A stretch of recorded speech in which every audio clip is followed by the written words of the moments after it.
Sorry, Nay. Hindi pa rin ako matapang. Kumurot at dumurog.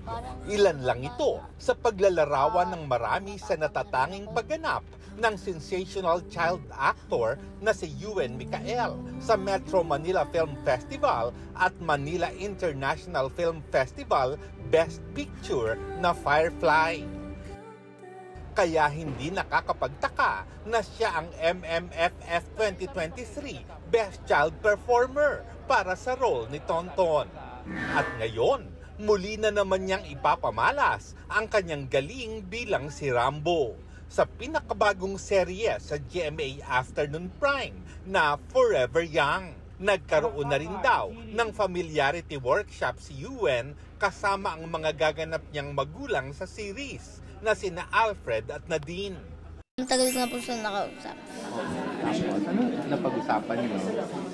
Well, kasi nung workshop po kasi, nag-usap-usap po kami kasi nagwo-workshop po kami. Mga pinag-usapan lang namin yung role namin. He's very deep and he's very, very smart. Yun lang masasabi ko. Kasi naka-eksena ko na rin siya sa Tadhana. So, mag-ina rin kami. Magaling siya.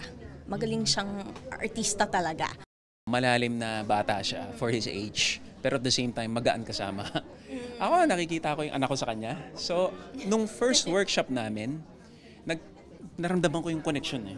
Happy rin si Ewan dahil bukod sa bagong project, binigyang parangal sa Hollywood ang Firefly. Nagulat po ako kasi akala ko mag-iiba.